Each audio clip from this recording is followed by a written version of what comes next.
Ukraine conflict has brought destruction and human sufferings.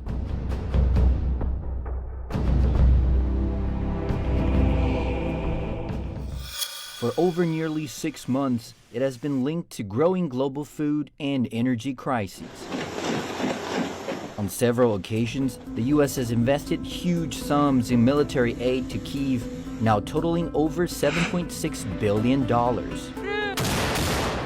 With no clear end in sight, why is Washington this invested in a fight across the globe it did not begin?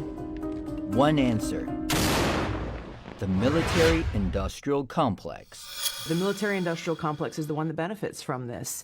They clearly control the Biden administration. Warmongers on both sides in Washington have been drumming up these tensions. The military-industrial complex starts to make a ton of more money than they have been in fighting al-Qaeda or making weapons for al-Qaeda. And who pays the price? The American people pay the price. The Ukrainian people pay the price. The Russian people pay the price. It undermines our own national security. But the military-industrial complex that controls so many of our politicians wins, and they run to the bank. More than 60 years ago, former U.S. President Dwight D. Eisenhower coined the term when he warned against unchecked military might as he stepped down from office. In the councils of government, we must guard against the acquisition of unwarranted influence, whether sought or unsought, by the military-industrial complex. Broadly, the term refers to the often comfortable relationship between government entities responsible for national security and businesses in the defense industry. Politicians get the weapons their fights require and a chance to further their political interests at home or abroad. While the defense companies are insured lucrative business deals often worth billions of dollars. In more blatant terms, it is war for profit.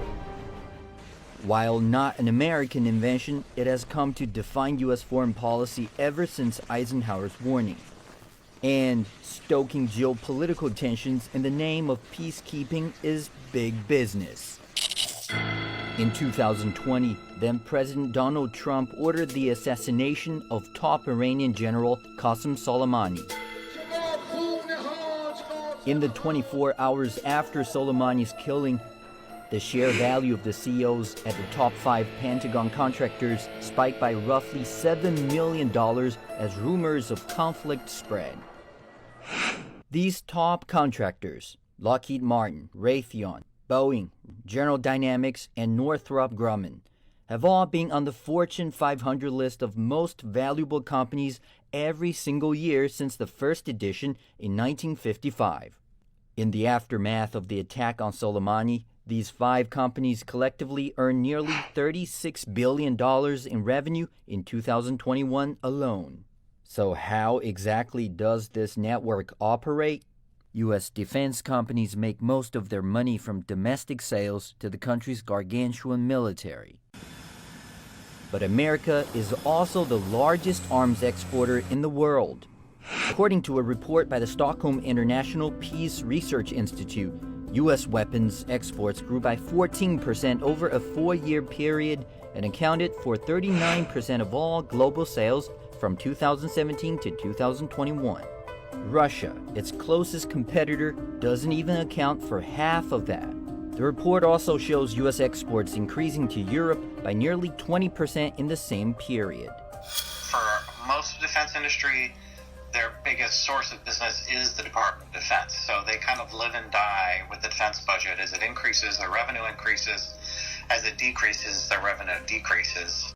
Take a look at the F-35 project by Lockheed Martin.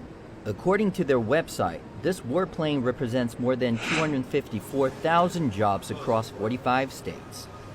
As divided as American politicians are these days, conflict is often one topic that receives broad bipartisan support in Congress. This one project represents hundreds of thousands of jobs and dollars and is a masterclass in political engineering. It maximizes the number of politicians and clients that support their projects regardless of political affiliation or merit. Due to a myriad of issues over the past 20 years, the F-35 planes have been called a waste of money, practically failures, But now with the conflict in Ukraine, they're being billed as essential and precisely designed. This is just one example of how the military-industrial complex dictates U.S. domestic and foreign policy. When political involvement is so evidently reliant on economic clout, it begins to illustrate why America's wars last so long. If the U.S. war machine stops, it would be an economic and political disaster for Washington. Hundreds of thousands of Americans would be without jobs. The military-industrial complex would lodge its own wars on Washington, and the United States' international relationships would be put to the ultimate test.